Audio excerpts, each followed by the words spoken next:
much. Now, again, it's what one commentator says.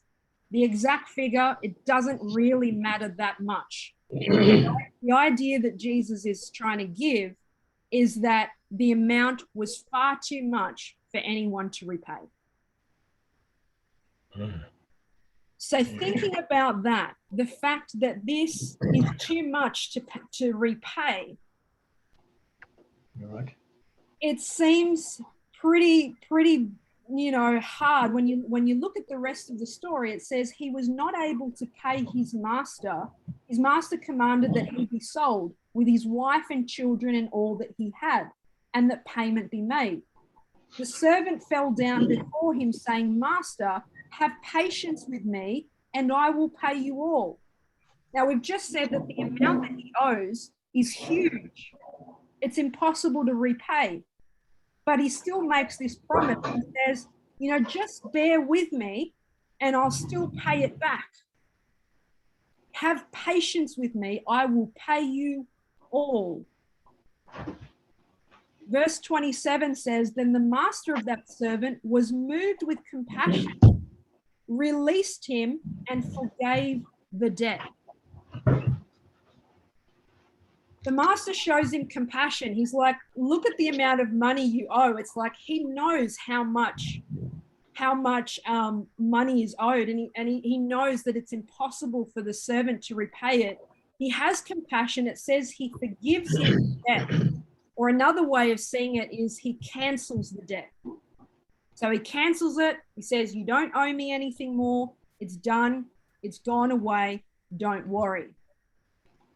I remember that's a huge amount.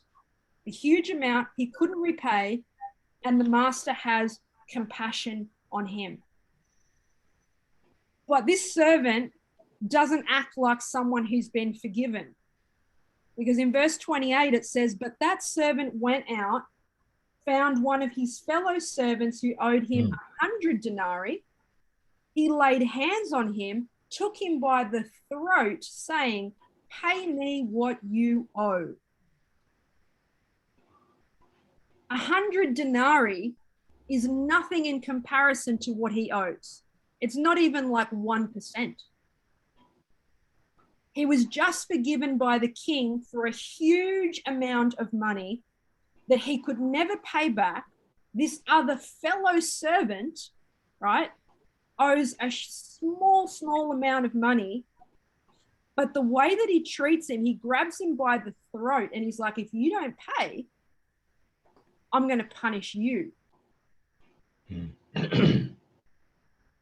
When I look at that story, I think, well, the man was just forgiven an incredible debt, but he was not able to forgive somebody else who owed him such a small fraction of what he owed. Just a small fraction. Like nothing in comparison to what he owed. And yet his attitude showed that he didn't really understand forgiveness. Even after everything the master had done, he still didn't understand the precious gift that is forgiveness. Now, when you look at your life, I'm sure you can see where God has forgiven you for the things that you might have said, the things that you might have done. I look at my life and I know that God has forgiven me. But when we choose to hold on to resentment, it's like we're throwing back that gift in God's face and saying, well, you may have forgiven me, but I'm not going to give that to somebody else. And it begs the question, has the person really understood forgiveness if they're not able to forgive somebody else? Can we say that we've understood it if we're not willing to practice it with somebody else? Because we may look at somebody else and think, oh, look at what that person does. Look at what that person says. But maybe to somebody else, I am a stumbling block. And I may be thinking, well, I have to forgive this person, but somebody else is also forgiving me. Nobody is without sin. Nobody can say, well, I haven't done anything to anybody else. But this unforgiving servant demonstrates that he really hasn't understood much of anything. I don't know how many of you have seen the old film Gone with the Wind. It's one of those classic movies like Schindler's List, an old film.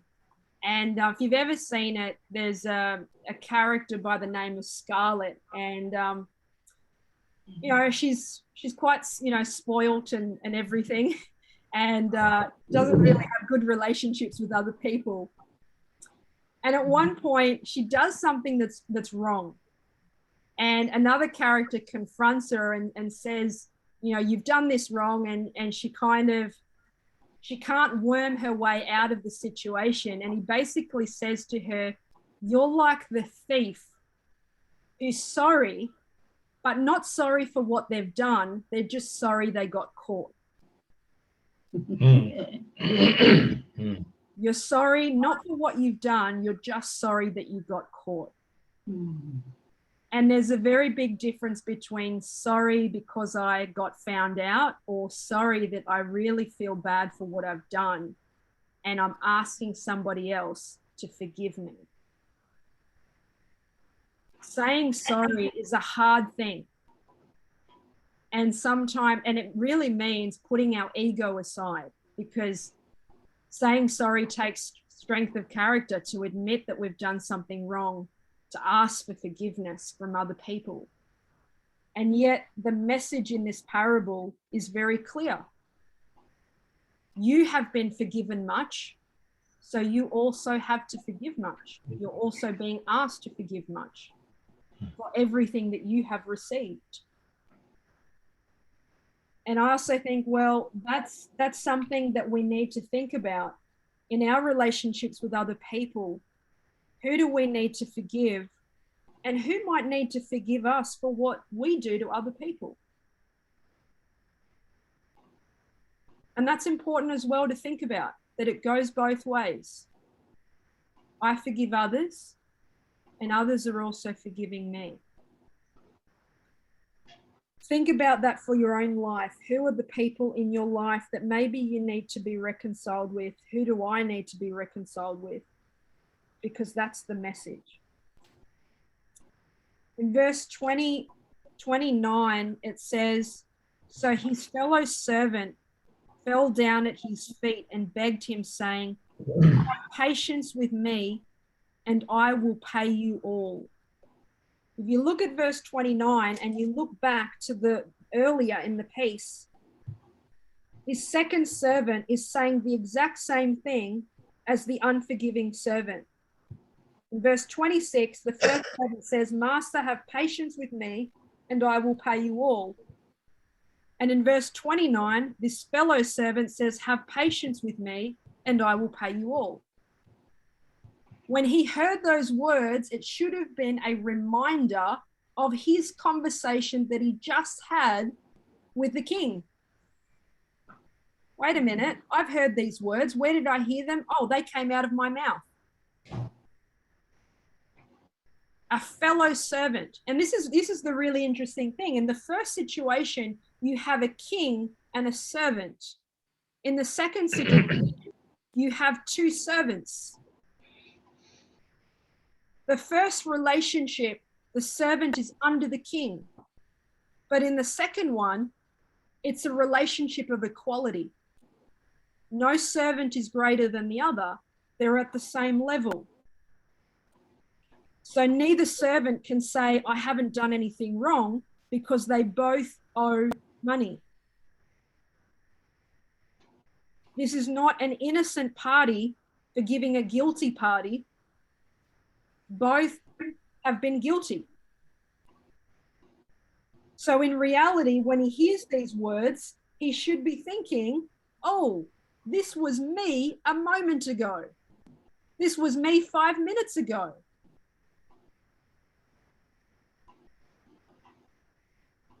Now, it's great to look at this story, but also think about our lives.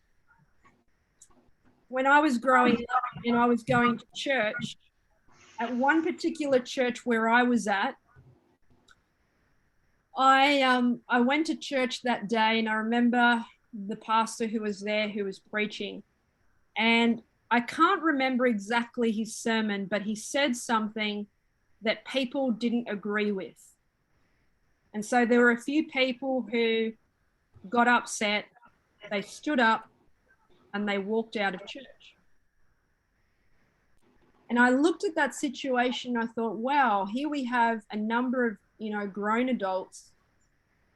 They didn't like something that was said. And instead of sitting there having a conversation with the pastor afterwards, they got up and they simply left. As a young person, I looked at that situation and I thought, is this Christianity? Is this the way we deal with issues in the church? Do we simply just walk away, walk out on people, refuse to give people an opportunity to explain or to talk things through? And as a young person, I just felt really disappointed, because these were people that I had looked up to in the church, people who were leaders in the church. And I thought, if that is leadership, I don't like that model of leadership at all. And I don't think that's what Jesus would do. Because there are times that I offend Jesus and Jesus doesn't walk out on me. And that's something to think about. Maybe you haven't had that experience in church, but I have had that experience. And I spoke to some of those people afterwards and I said, look, as a young person, I don't think you were giving me a very good example in just getting up and walking out. Because what does that teach people? And while it's a hard situation to think about, have a think about situations in your life. How do I react? How do you react when somebody hurts us? Do we simply just cut people off? Do we walk out on people? How do we respond? Because that's Christianity in action. How we respond when we're treated unkindly. Now, the servant here shows no compassion to his fellow servant, even though he's saying the same things. Have patience with me. I will pay you all. Which reminds me of children when they come up to adults and to their parents and they say, no, mom, no, daddy, I can do this. Give me a chance to do this. I can do this on my own. And as you can see in the picture, there's a little boy who's trying to go down the stairs with the big bag, and he's refusing to let anyone help him. He's like, I can do it. I don't need mum's help. I don't need dad's help. I can do this. Both servants demonstrate that attitude, like, oh, I've done something wrong, but I can fix it. The reality is that we can't fix our sins. We can't just simply, even sometimes when we want to do better, we can't do that in our own strength. We need God to help us. So forgiveness is a gift that we need to ask God for, because it's not something that I can produce in myself. It's not something that you can produce in yourself. It's something we need God for. And sometimes that's a greater challenge. Sometimes that's a lesser challenge, depending on what someone has done to us. But one thing that I can see very clearly from this story is that an unforgiving heart is an unforgiven heart. True.